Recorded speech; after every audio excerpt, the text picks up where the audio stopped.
నెల్లూరులో ఏపీ ముఖ్యమంత్రి చంద్రబాబు మాట్లాడుతున్నారు. లైవ్ ద్వారా చూద్దాం. తెక్కన ఇక్కడి నుంచే వచ్చాడు.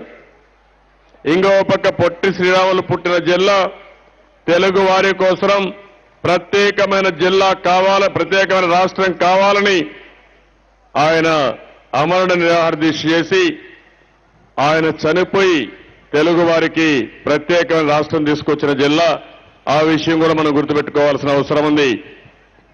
ఒక పక్క ఈ జిల్లాలో కమ్యూనిస్టులు పుచ్చలపల్లి సుందరయ్య, ఇంకో పక్క బెజవాడ గోపాల్ రెడ్డి గారు, ఇవన్నీ కూడా చూస్తే ఇంకో పక్క నెల్లూరు జిల్లాలో ఉండే ఇండస్ట్రియలిస్టులు ఎక్కడా లేరు. మొత్తం వంటలన్నీ మీవే, ప్రపంచం మొత్తం మంచి ఫుడ్ దొరుకుతుంది. ఇక్కడ మామూలు భోజనం కాదు. బొమ్మిడాల పులుసు చూస్తే అది తిననే ఉండలేవు, ఆ పరిస్థితి ఇక్కడ ఈ జిల్లా. అదే మరి రొయ్యల వేపుడు, కోడి కూర, మినపగార, ఇవన్నీ మన దగ్గరనే కాదు, నెల్లూరు రెస్టారెంట్లు దేశం అంతా పెట్టారు, ప్రపంచం అంతా పెడుతున్నారు. అది నెల్లూరు వారి సత్తా.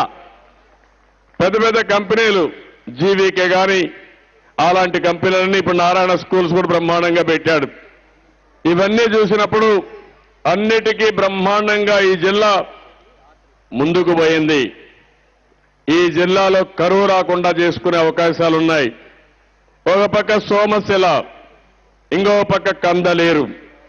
ఈ రెండు రిజర్వాయర్లకు నీళ్లు వస్తే 3-4 సంవత్సరాలు మనకు కరువు మనల్ని చూసి భయపడుతుంది తప్ప కరువుకు మనం భయపడవలసిన అవసరం లేదు. అలాంటి నీటి వనరులు ఈ జిల్లాలో ఉన్నాయి. ఇప్పుడే ఎమ్మెల్యే గారు చెప్పారు, నేను ముఖ్యమంత్రి అవుతాను, నాకు అనుభవం ఉంది కాబట్టి సోమశిల, కందలేరుకు శ్రీశైలం నుంచి నీళ్లు సరిగా వస్తే సముద్రానికి పోయే నీళ్లు విజయవాడ ద్వారా నేరుగా పోతిరెడ్డిపాడు రెగ్యులేటర్ ద్వారా వస్తే ఈ 2 రిజర్వాయర్లు నిండితే ఏ ఇబ్బంది ఉండదని దానికి ప్రత్యేకమైన శ్రద్ధ పెట్టాను.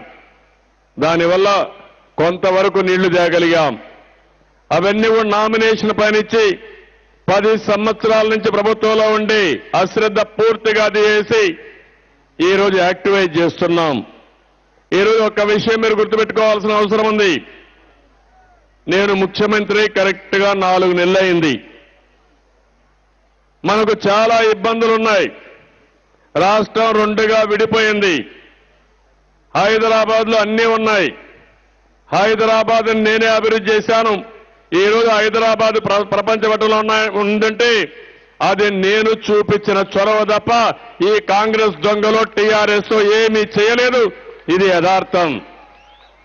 Hitech City, international airport, ISB, నిన్నే మీరు చూశారు 400 దేశాల నుంచి మేయర్లంతా కూడిచి 400 మేయర్లు హైదరాబాద్ లో మెట్రోపోలిస్ అని పేరు పెట్టి ఒక సదస్సు పెట్టారు. దానికి కావలసినటువంటి కన్వెన్షన్ సెంటర్ కూడా నేనే కట్టించాను. ఇలాంటి వినూత్నమైన కార్యక్రమాలతో పోయాం. కాంగ్రెస్ పార్టీ మనకు అన్యాయం చేసింది, మన పొట్టగొట్టారు, రాజకీయ ప్రయోజనాల కోసం ముందుకు పోయారు. వాళ్ళు చేసిన దుర్మార్గమైన పని వల్ల మీలో బాధ కలిగింది, ఆవేశం కలిగింది, కోపం వచ్చింది. ఆ కోపం కక్షగా మారి మొన్న కాంగ్రెస్ పార్టీని చిత్తుగా ఓడించి భూస్థాపితం చేశారు. ఆ పార్టీ అడ్రస్సే గల్లంతు చేసే పరిస్థితికి వచ్చారు. ఇంకో పక్క రాష్ట్రం మొత్తం ఆలోచించారు.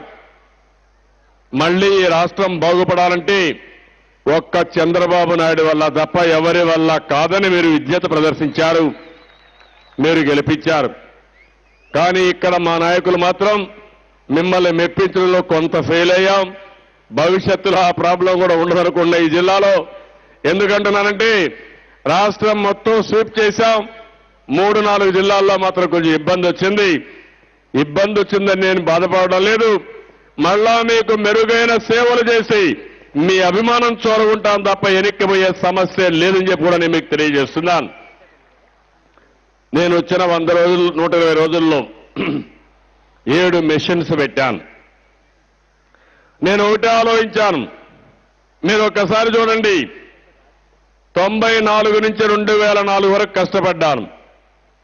బాగా కరెంటు ఉత్పత్తి చేశాం, సంస్కరణలు తీసుకొచ్చాం, కరెంటు కొరత లేకుండా చేశాను, మిగులు బడ్జెట్ తీసుకొచ్చాను. కాంగ్రెస్ పార్టీ వచ్చి 10 సంవత్సరాలుగా రాష్ట్రాన్ని అధోగతి పాలు చేశారు, కరెంటు లేకుండా చేశారు. ఎప్పుడు కరెంటు వస్తుందో ఎప్పుడు కరెంటు పోతుందో తెలియదు. ఆ సందర్భంలో నేను ముఖ్యమంత్రి అవుతానని మళ్లీ ఆలోచించాను. నాకుండే అనుభవం ఉపయోగించాను. కేంద్రంతో మంచి సంబంధాలు పెట్టుకుని ఢిల్లీకి వెళ్ళాను, మంత్రి గారితో మాట్లాడాను.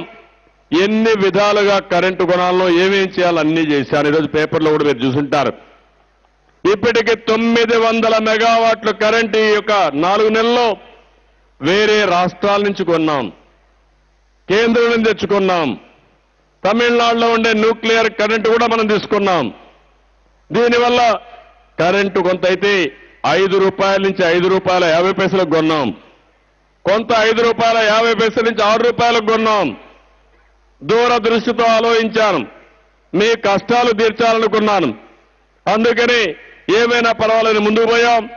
మళ్లీ జూన్ నుంచి 2000 మెగావాట్ల కరెంటు ముందుగానే దూరదృష్టితో బుక్ చేసుకున్నాం.